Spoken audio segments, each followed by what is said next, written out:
Хогны санхүүгийн стратеги хичээлийн таны дотоод мөн чанараар аялах хэсэг эхэлж байна. За таны гадаад нөөц буюу санхүүгийнхаа нөхцөл байдлыг тодорхойлоход та одоо яг хэн байна вэ? Ирээдүйд хэн болохыг хүсэж байна вэ гэдэг одоо хичээл орох гэж байна. Таны амьдралын төв бол яхахгүй та өөрөө л амьдралынхаа бүх шийдвэрийг гаргаж байгаа шүү дээ. Тэгэхэд хүн бид нар өөрсдөө бол одоо амтнаас ялгагдах маш олон шин чанар мөн чанартай. Жишээлбэл бид нар одоо ухамсартай сэтгэж одоо оюун бодлоод арчилж одоо өөрийнхөө амьдралыг бүрэн хянах, зохицуулах одоо өөрчлөх, хөгжих тийм чадвартай тийм ээ. Өссөн амьдралаа хүн болгон бүтээх тийм өгөгдөл бол биднэрт байгаа. За тэгвэл та одоо яг юу хүсэж байна вэ? Та амьдралдаа хэн баймаар байна вэ? Таны амьдралыг та шийдэн шүү дээ. Тэгэхээр одоо эрхэм зорилгоо тодорхойлох, алсын хараагаа гаргаж авах одоо тэр дасгал ажлуудыг ажиллах гэж байна. За таны амьдралаас сэтгүүлсэн ямар нэгэн кино, бүтээл, контент хийвэл ямар одоо сэтгэл хөдлөл хамгийн түрүүнд илэрх вэ? Ямар үйл явдлууд одоо гарах вэ? Хүмүүс таныг юу гэж дурсаасай гэж хүсэж байна. Энийг та бичиж болно, за төсөөлж болно, магадгүй бүр бүтээлчээр хандаад контент хийсэн ч болно. Ер нь бол таны амьдрал одоо бусдад юу илэрхийлэхийн, та өөрөө юу мэдэрч яаж хөгжихийн тэр замлалаа та тодорхойлсон байгаа юу? Тэрийг л тодорхойлох гэж байгаа юм дасгал гэсэн үг. Эсвэл та амьдралын мод буюу ийм адилтгал ашиглаж болно. Таныг одоо ямар нэгэн том гоё модтой зөвлөвөл таны одоо цаг хугацаагаа зарцуулж байгаа бүхэн одоо амьдралын чинь ямар нэгэн одоо модны чинь салаа хүчрэх гэсэн. Жишээлбэл одоо харилцаа, хөрөнгө мөнгө, гэр бүл, ажил, аялал.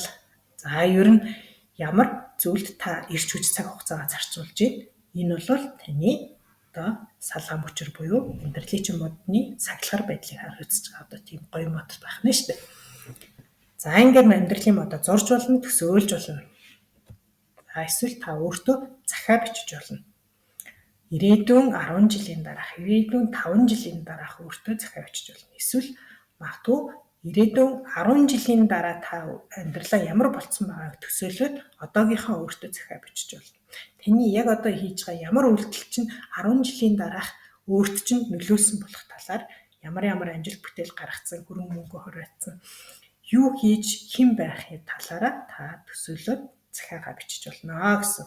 Энэ бол эрхэм зорилго алсын харааг чинь тодорхойлох маш чухал дасгал байдаг. Та аль болох өөрийнхөө гүн сэтгэл зүрхнээсээ ажиллах тусмаа өөртөө нээн илрүүлдэг шүү.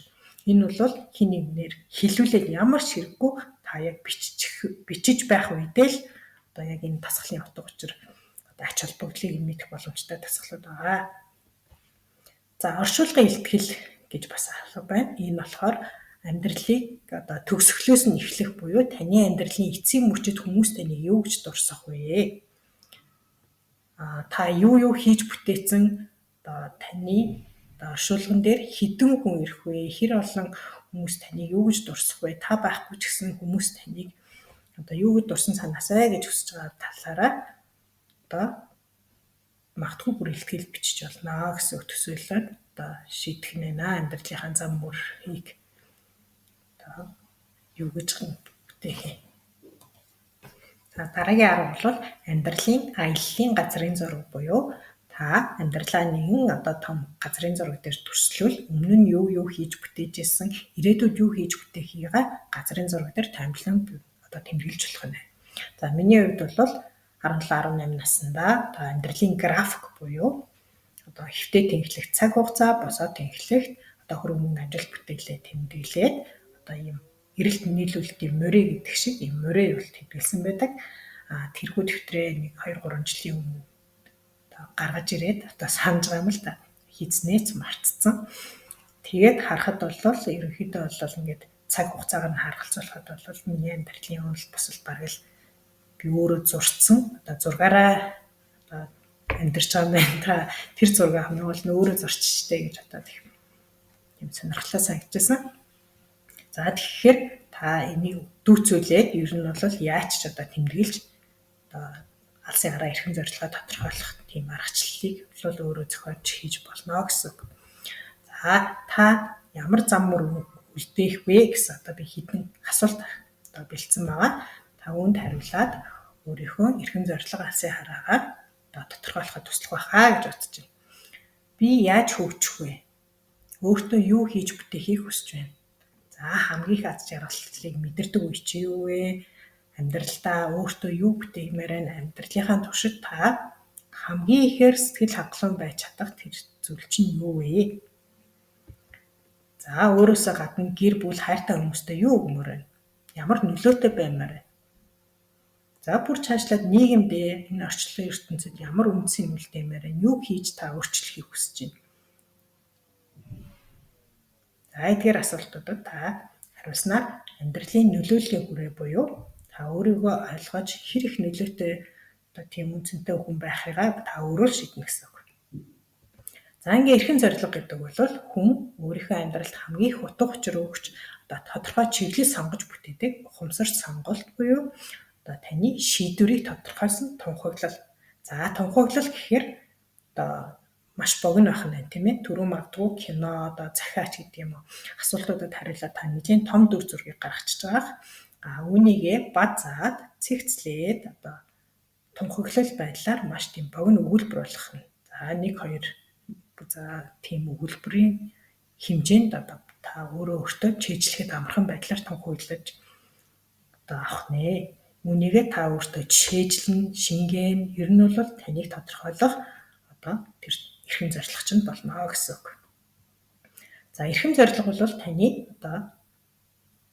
одоо үйлдэл одоо бүтээх одоо тэр шийдвэрийг тодорхойлсон тунхаглал. Алсын хараа гэдэг бол илүү тийм төсөөлөл тал руу байдаг.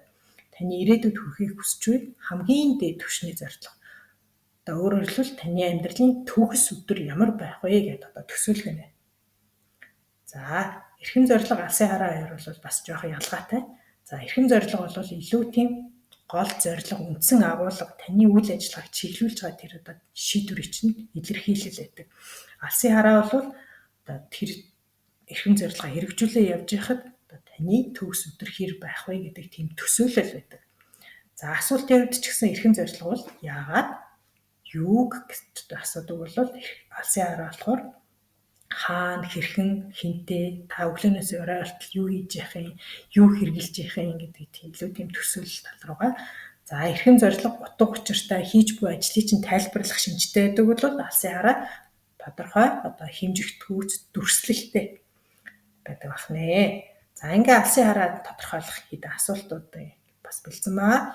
Энэ бол та 5 жилийн дараа, 10 жилийн дараа ямар хүн баймаар байна вэ? Таны үнцэн, итгэл үнэмшлийг илтгэх амьдралын хэв маяг чи ямар байх вэ? За та амьдралаас юу хүсч, юутай байж, одоо юу хиймээр вэ? Энэ бүгдийгээ одоо бичих нь байна. Ер нь бол бичгээр хийсэн дасгал хамгийн одоо тийм үр дүнтэй байдаг гэж би боддог. Тийм учраас та бичсэн одоо бахаа л гэж бодож байна. За үүнтэй холбоотойгоор би нэгэн дасгал бэлдсэн байгаа. За нэгэнт та өөрийнхөө дотоод мөн чанарыг ингээд илэрхийлээд одоо өөрийнхөө хувь цаяаг тодорхойлсон одоо эрхэм зорилго алсын хараагаа ингээд тодорхойлж байгаа учраас та аль болох дотгошоогоо дотоод мөн чанар руу аялж байгаа тийм үү. За энэ дасгал болохоор хэрвээ таны дотоод мөн чанар тийм хүчтэй ингээд байж чадах юм бол гадаад орчиндөө хэр нөлөөтэй байдаг вэ гэдэг буюу одоо би галактик гэдэг дасгал ажиллаж байна. Хэрвээ та өөрөө дотроосоо дотоод мөн чанараа ойлгосон байх юм бол гэрэлтэж эргэн тойрон чинь одоо нөхцөл байдал хүн тань руу өөрөөсөө татагдсан ирдэг. Одоо үнийг одоо гаригийн жишээ, галактикийн жишээн дээр ингэж буулгах чинь. За гариг гэдэг бол төв татагдагч, нөлөөнд амьдрагч. Буюу одоо нар гэдэг одоо бит байхгүй бол гариг бол одоо оршин тогтнох боломжгүй шүү дээ тийм ээ. За нарыг тойрон эргэлздэг гариг байж болно. За од гэдэг бол одоо бидний хаар бол нар байх юм тийм ээ.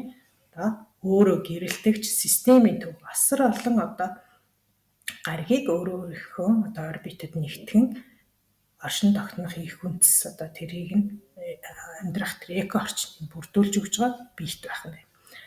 За сүүлд бол ганцаараа эрх чөлөөг эрхэмлэгч гэхдээ өөрөөсөө хамаарсан ямар нэгэн тэр эко орчныг дэмжиж чадахгүй өөрийнхөө одоо байгаа орчныг ч гэсэн ерөнхийдөө баталгаатай хангаж явж чадахгүй ч гэсэн өөрөөсөө дотроосоо гэрэлтэгч тийм бий таах нэ. За ингээд та өөрөө одоо хэн байна? Одоо хаашаа тэмүүлэхийг хүсэж байна гэдгийг ерөнхийдөө бол зөв загвар болгоод буухал уу гэж одоо энэ тасгалыг оруулсан байна. За галактик гэдэг бол олон оддыг нэгтгэгч манлайллын цөм. Асар олон эко одоо орчныг бүрдүүлж байгаа одоо бий таахна шүү дээ. Энэ бол галактик нэгтгэгээгүй зүгээр л дотроосоо цөм нь одоо агуу тийм мундаг байгаа учраас энэ биетүүд тухайн галактикийн одоо орбитод нэгтэж татагдсан байгаа.